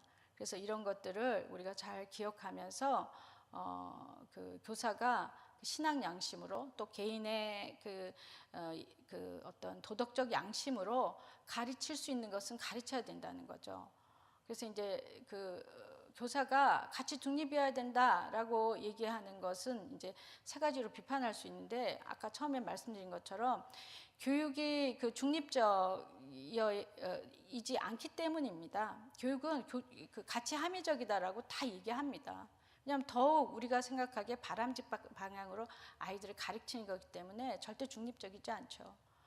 그런데 이 방향은 뭐냐면 우리 그 사회가 이제 기독교를 떠나서 얘기하는 겁니다. 우리 사회가 합의한 자연법적인 그 윤리가 있다, 이런 거를 전제할 수 있을 때만 교육이 가능한 거죠. 그것이 없다고 하면 학교가 필요 없고 도덕 교육이 필요 없는 거죠. 그래서 그것을 가르칠 수 있어야 된다. 그럼 두 번째, 아까도 말씀드렸지만 교사가 중립적일 때 학생들이 아무것도 안 배우지는 않는다는 거죠. 우리가 안 가르쳐도 학생들은 늘 배우고 있습니다. 그렇기 때문에 적극적으로 가르쳐야 되고, 또 C.S. 루이스는 그런 얘기를 합니다. 다원주의 사회일수록 서로를 존중하는 상호 존중, 배려, 책임, 이런 것들이 가르쳐질 때만 그 다원주의, 이런 그 보편적 가치, 자연법적 가치가 가르쳐질 때만 다원주의 사회가 이제 존재할 수 있다는 겁니다. 아니면 이제 뭐 야만적으로 폭력하고 이제 그런 사회가 되는 거죠. 그다음에 마지막으로 교사 개인도 자기의 그 가치관을 일정 부분 삶으로 살아낼 권리가 있는 거죠. 그래서 이제 이런 것도 학교에서 이제 우리가 그 지난 정부가 이제 시작되고 이러면서 이 정치적인 이슈가 많다 보니까 이제 독일의 그 정치 교육의 원칙이에요. 근데 요거는 독일도 그 통일되기 이전에 이런 것들을 만들었다 그럽니다. 좌우 이데올로기의 그 갈등 때문에 보수 진보들이 이렇게, 그래서 이런 강압하지 말아야 되고, 이런 갈등 이슈는 교실에서도 논쟁적으로 가르쳐 줘야 되고, 궁극적으로 학습자에게 이익이 되도록 가르쳐줘야 된다, 이런 거를 했다고 그러고요. 또 이런 것도 이제 교육학에서 얘기하는 건데, 논쟁적인 문제, 이런 것은 배타적인 중립성, 가르치지 않는 거예요. 또 편파형, 내가 자기가 좋은 것만 가르치는 거, 그다음에 중립적 공정성, ABC가 있다 이렇게 하고 그냥 끝나는 겁니다. 근데 이럴 때 아이들은 혼란스럽고 아무것도 못 배운다는 거죠. 네 번째, 신념을 가진 공정형. 이건 뭐냐면 ABC를 다 가르쳐주고 아이들이 선생님은 어떻게 생각해요? 이걸 너무 알고 싶어요, 사실 실제로. 그래서 ABC가 있는데 나는 개인적으로 이것이 옳다고 생각해. 요거는 얘기할 수 있다는 겁니다. 그래서 이렇게 할 때 선생님이 이렇게 생각하는데 너희도 다른 어른들에게 물어봐라, 이렇게 할 수 있다는 겁니다. 근데 지금은 학생들이 너무 무서워서요. 제가 이제 초등교육과에서 기독교 교육도 가르치고 도덕 교육을 가르치는데 제가 가르치는 건 한 가지입니다. 여러분이 나가서 적극적으로 가르쳐야 됩니다. 그런데 아이들은 시험 문제 내요. 제가 맨 마지막 문제, 현장에서 도덕 교육을 한다고 할 때 제일 어려운 문제는 너에게 무엇이냐, 이거 쓰는 거예요, 에세이로. 그럼 아이들이 거의 한 3분의 2가 가치 교육을 할 때 다원주의 사회이기 때문에 비판을 받을까봐 두렵다, 이거거든요. 근데 제가 한 학기 내내 가르치는 건 뭐냐면 그럼에도 불구하고 도덕교육을 우리가 잘 할 수 있다, 그리고 꼭 해야 된다, 이런 걸 가르치는데 시험 문제를 또 답을 그렇게 쓴 아이들이 많습니다. 그래서 이제 도덕교육에서 교사가 얼마나 잘 가르칠 수 있는가 하는 자기 효능감 척도라는 게 있어요. 근데 이걸 이제 제가 여기에 좀 이렇게 붙여놨거든요. 그냥 컷앤 페이스트 해가지고 여기에 문항이 한 24개가 되는데, 이 내용을 읽어보면 이런 거예요. 학생의 가정적인 배경이나 어떤 개인적인 도덕적 문제에도 불구하고 내가 영향을 줄 수 있다라고 생각하는 거, 이것이 가장 중요한 도덕교육의 효능감이다, 이렇게 여기서 얘기를 하고 있습니다.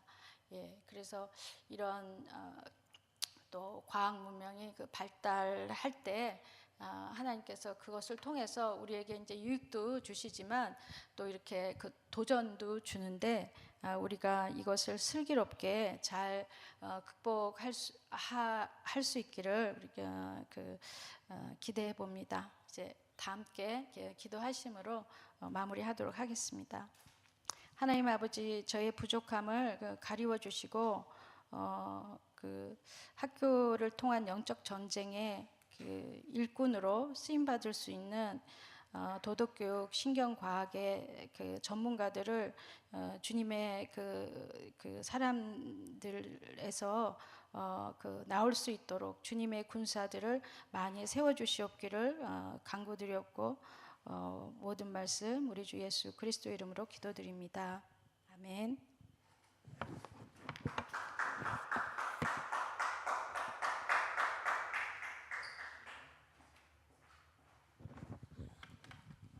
네, 귀한 강의 감사드립니다.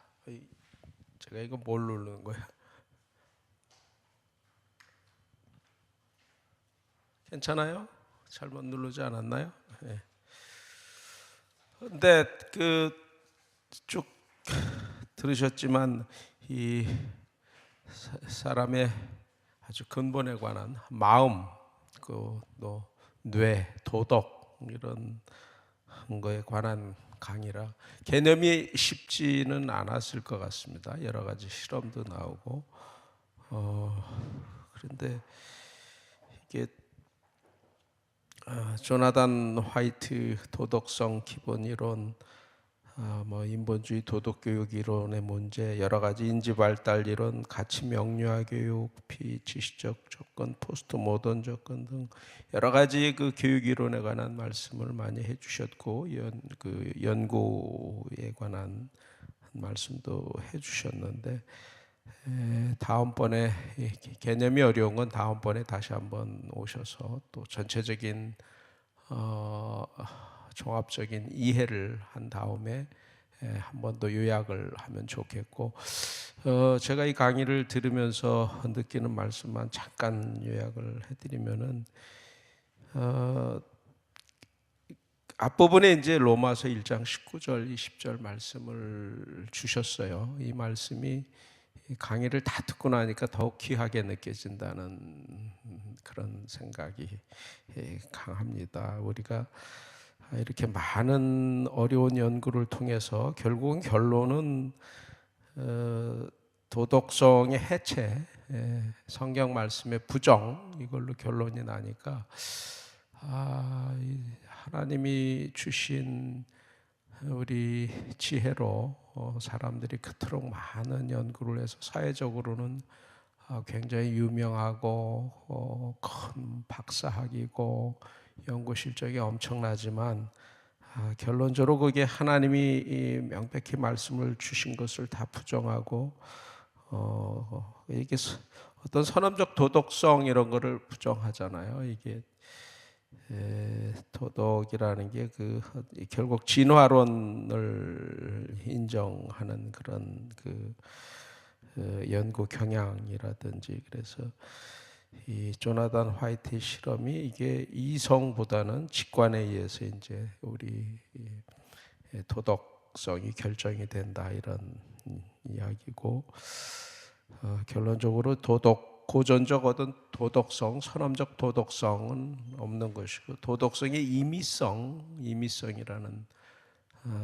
걸 인정을 해야 된다. 그래서 도덕성을 해체하는 그래서 우리가 갖고 있는 하나님이 주신 양심, 윤리 이런 것들을 다 부정하는 이런 식의 연구 이렇게 어렵게 그 많은 지혜와 연구를 통해서 결론은 도덕성의 해체, 상대주의 이 말씀을 부정하는 이런 결론이라는 게 참 허망하다. 이건 제 주관적인 느낌입니다. 그래서 다시 한번 로마서 1장 19절 20절 말씀 이는 하나님을 알만한 것이 그들 속에 보임이라 하나님께서 그들에게 보이셨느니라. 창세로부터 그의 보이지 아니하는 것들 곧 그의 영원하신 능력과 신성이 그가 만드신 만물에 분명히 보여 알려졌나니 그러므로 그들이 핑계치 못할지니라 이 말씀이 굉장히 무겁게 들려옵니다. 그래서 우리가 이 세상에 헛된 철학도 있고 갖가지 이론도 있고 사상도 있고 해서 여기에 동조하는 사람들도 많고 또 유행도 하고 그래서 그러한 것들에 잘 모르고 끌려가지 않기 위해서 어느 정도 공부하고 알아야 될 필요는 있지만, 그렇게 열심히 공부하고 또 한 것들이 결국은 하나님이 말씀하신 걸 부정하고 결국 도덕성의 해체, 상대주의, 진화론의 인정, 이런 결론을 가면 결국 우리 영혼에 무슨 유익이 있겠느냐, 이런 생각으로 오늘 강의를 좀 말씀을 요약을 마무리하도록 하겠습니다. 다음번에 한번 더 말씀을 강연 주시면 보다 좀 우리가 큰 흐름을 더 잘 이해할 수 있을 것 같습니다. 예, 다음 순서로 넘어가도록 하겠습니다. 간추린 뉴스부터 살펴볼까요? 지난 10일 오후에 프레스센터에서 이 SNS 대한민국 기자단 출범을 했습니다. 아주 의미 있는 출범식이었죠.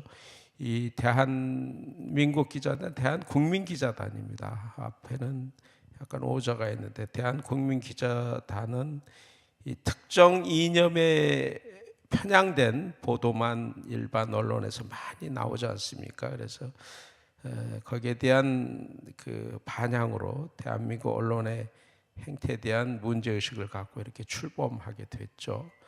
대한민국과 한국교회 다음 세대를 무너뜨리려 하는 동성애 차별금지법, 학생인권조례 폐지 등 각종 악법을 막아내기 위해서 여러 단체들이 연합해서 활동을 해나갈 예정입니다. 지금도 각 처소에서 우리 목사님들 또 성도님들 열심히 이 블로그에 좋은 글을 올린다든지 유튜브를 하든지 카카오톡 많이 하시는데, 1인 미디어 시대인 만큼 이게 개인적으로 이렇게 해오던 것들을 연합해서 하면 훨씬 시너지 효과가 나오고, 또 서로 이렇게 어떤 1인 미디어 할 수 있는 역량도 서로 키워주고, 이렇게 해서 온라인이든 오프라인이든 하나가 되어서 이 영적 전쟁을 보다 효율적으로 치러내자, 이런 거죠. 언론은 지금 현재 영적 전쟁이 굉장히 불리한 그런 상태에 있으니까 이런 대한 국민 기자단 이런 출범이 더욱 의미 있게 느껴집니다. 저도 가서 메시지를 전하고 왔습니다. 예. 그다음 기사 넘어가죠.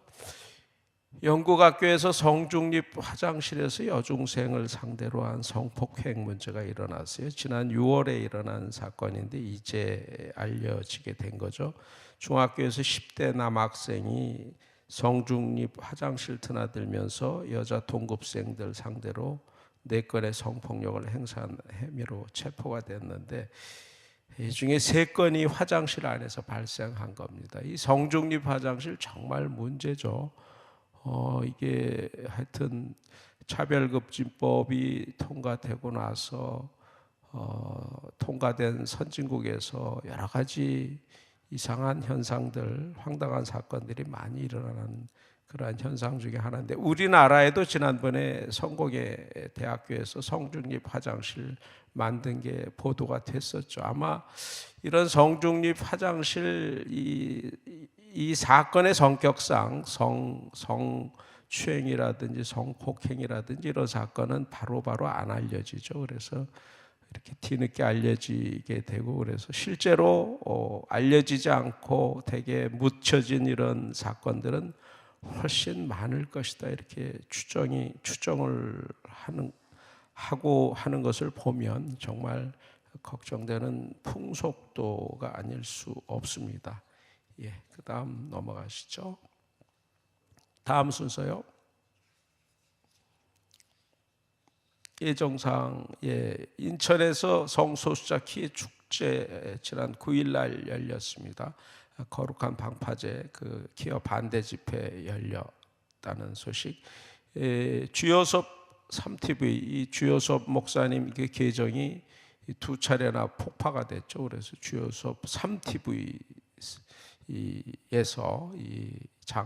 그날 거룩한 방파제 행사한 것이 보존이 되어 있으니까 꼭 들어가서 한번 봐주시기 바랍니다.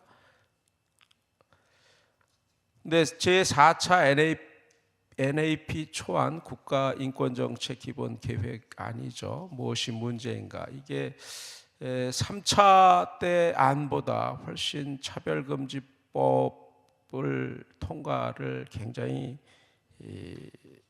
재촉하는 굉장히 독소 조항들이 많이 들어가 있다고 해요. 그래서 전문가들이 모여서 이 4차 NAP 초안의 문제점을 함께 토론하는 그런 시간인데 9월 21일 플레센터 19층 꼭 가셔서 보시면 참 좋을 것 같습니다. 그 다음이요. 청년 영화제가 열립니다. 이 소중한 나를 위해 선한 것을 선택하자 이런 제목, 이런 모토인데 8월 7일부터 이제 공모를 지금 받고 있어요. 9월 이달 30일까지 공모를 받습니다.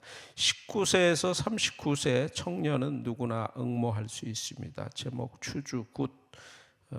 이게 뭐 마약 문제라든지 자살 예방이라든지 어떤 이런 성격을 띤 주제를 갖고 1분 이상 3분 미만의 이런 영상을 잘 편집해서 9월 30일까지 이메일로 보내드리면 심사를 해서 총 상금 1,000만 원 걸려 있습니다. 청년들 많이 도전하시면 좋겠어요.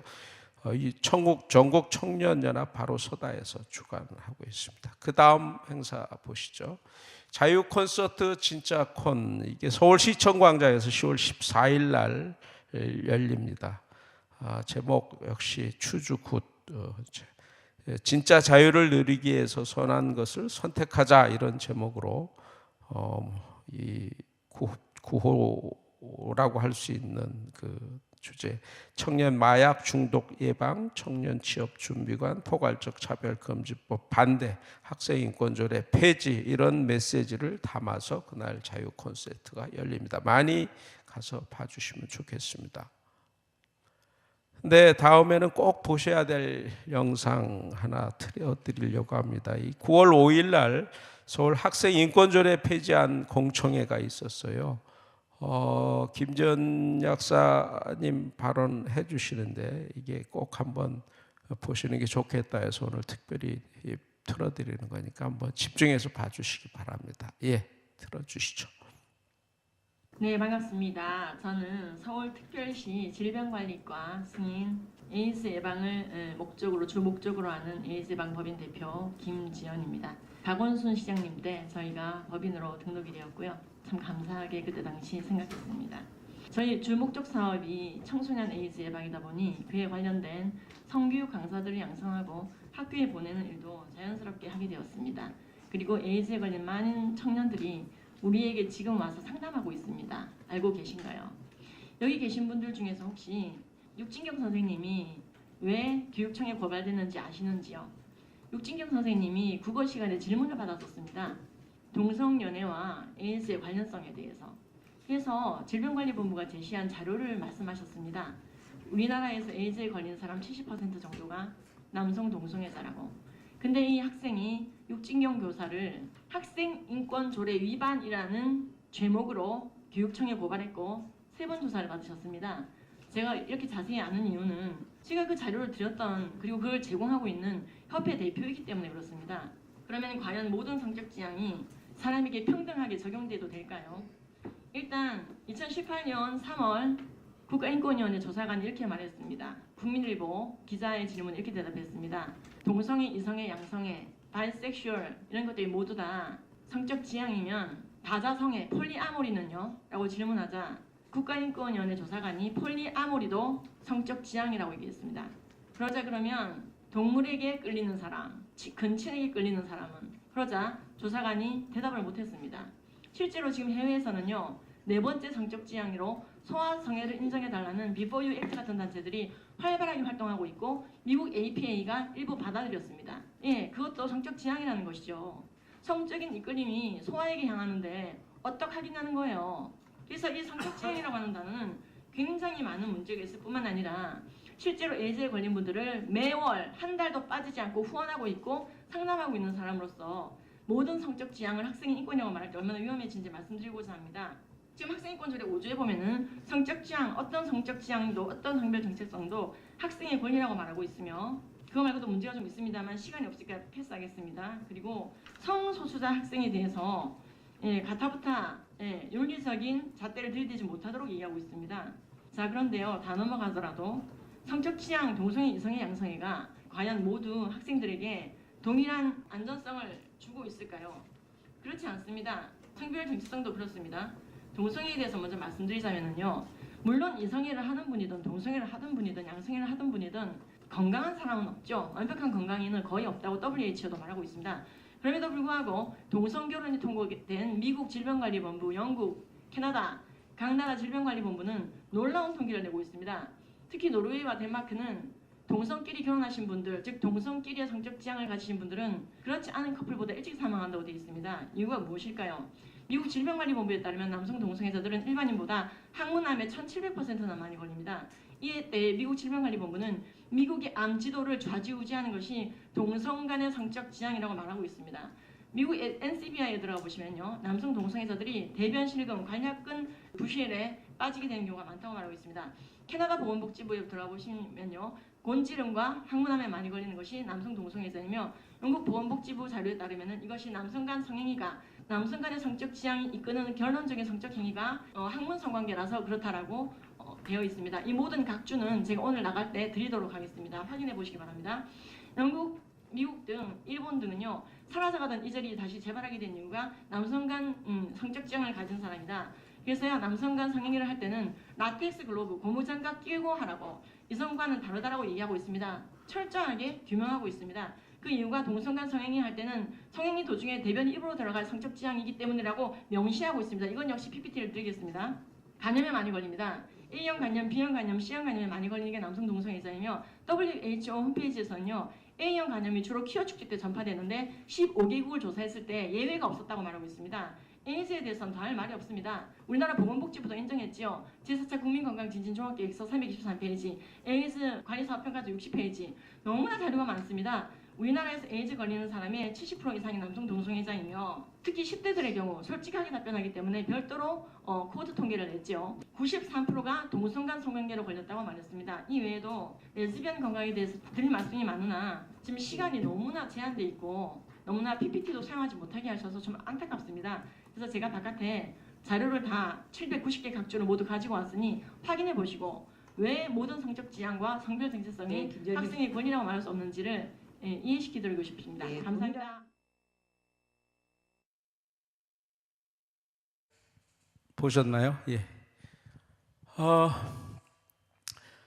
동성애의 위험성, 동성애를 옹호하는 성적 지향이라는 단어가 얼마나 위험한지를 아주 압축적으로 말씀을 해 주셨습니다. 이 성적 지향이라는 말이 단순히 동성애를 옹호하는 게 아니고 나아가서 폴리아모리까지 또 수간, 동물하고 섹스하는 것까지, 사실 동물 섹스도 독일에서 실제로 유행했던 그런 것 중에 하나죠. 이게 결국 모든 형태의 그 근친상관을 포함해서 모든 성적 지향이라는 말 하나가 모든 성관계, 어떤 형태의 성관계라도 다 존중해야 된다, 이런 의미를 담고 있는데, 이런 무서운 말이 학생 인권 조례에 들어가 있는데 이 의미를 아는 건지 모르는 건지 참 이 영상을 꼭 한번 보시고 정말 학생 인권 조례 다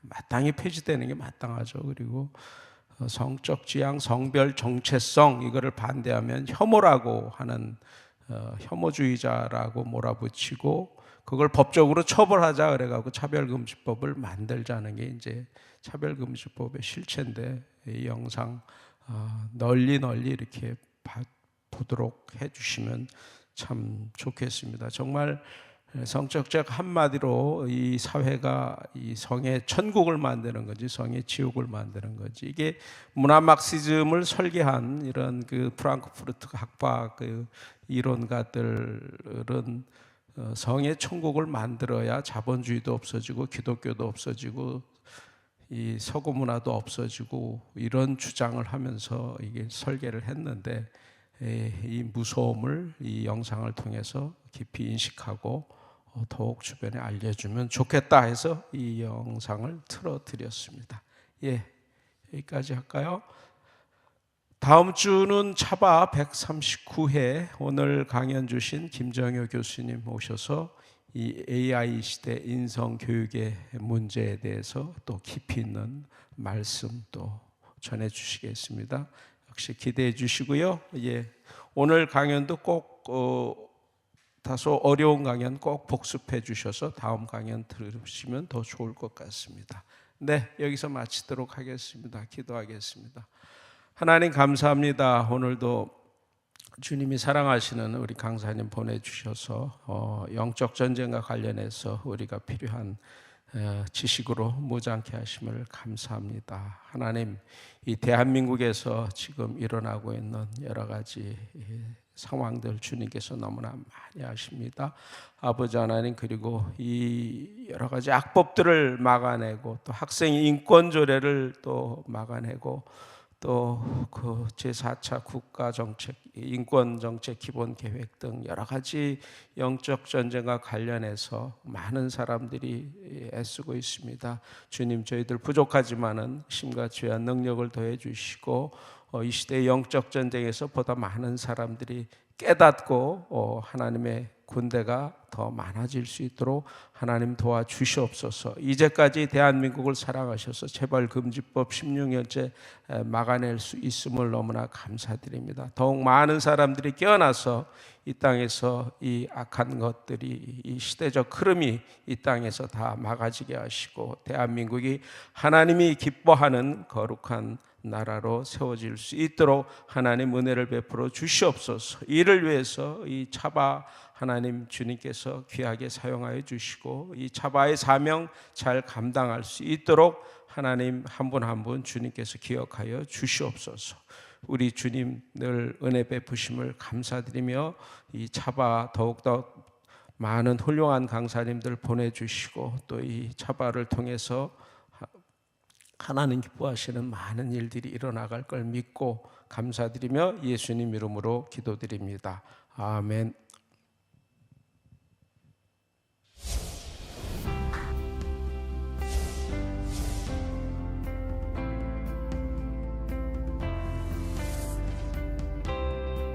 채널 공유운동, 유튜브 채널 공유운동에 대해서 말씀을 드리겠습니다.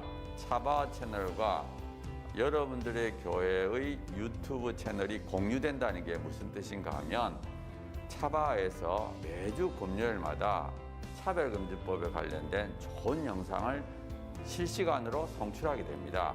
차바와 공유된 여러분들의 교회 유튜브 방송에도 저희들이 영상이 실시간으로 송출되게 됩니다. 처음에 시작할 때 50개, 100개, 200개, 240개까지 증가했습니다.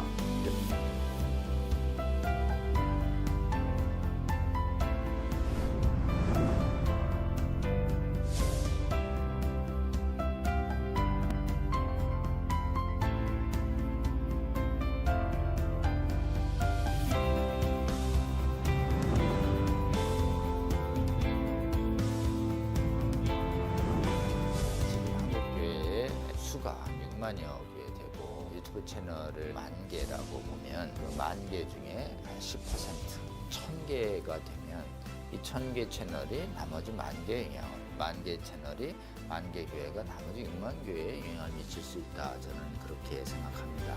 이 차별금지법 제정 시도가 2007년부터 시작이 됐는데 한 번 차단이 되는 것으로 끝나는 것이 아니고 한 번 차단이 되면 또 제기되고 또 제기돼서 지금 15년 이상 차별금지법 제정 시도뿐만 아니라 인권 조례를 통해서 사실상의 차별금지법이 하위 법령이 만들어지고 있고 또 초중고등학교에서 젠더 및 동성애 성교육이 지금 강하게 일어나고 있고 이 운동이 지속적인 반대 운동이 필요하고 또 계몽 운동이 필요합니다.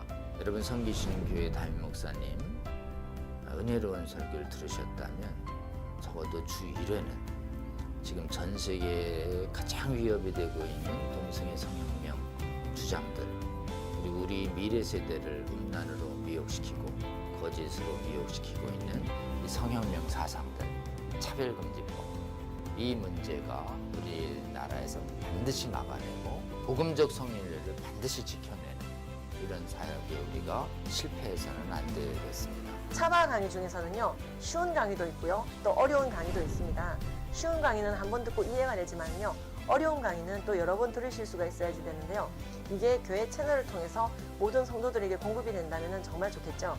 그 운동을 우리가 하고 있는 것입니다. 차바 채널 이 공유 운동, 저는 우리 주님께서 저희에게 알려주신 방법이라고 생각합니다. 차별금지법을 제정을 성공적으로 막아내고 음란을 정당화하고 음란을 강요하는 각종 악법들을 막아내서 대한민국 교회와 대한민국을 지키는데 아주 귀하게 사용하실 거라고 생각합니다. 여러분, 이 거룩한 도로 개설 운동, 그리고 거룩한 성령의 검 배포 운동에 기도하시면서 지속적으로 함께 해주시기를 여러분 주위에 권면해 주십시오. 여러분의 작은 동참이 한국교회와 세계교회를 새롭게 하고 주님 다시 오실 때까지 이 악하고 음란한 세대를 선하고 거룩하게 만드는 데 귀하게 사용하실 거라고 굳게 믿습니다.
여러분의 작은 관심이 세상을 바꿀 수 있습니다. 차바 채널 공유 채널 공유 운동에 차바 채널 공유 운동에 꼭 꼭 꼭 부탁합니다. 파이팅! 파이팅! 화이팅!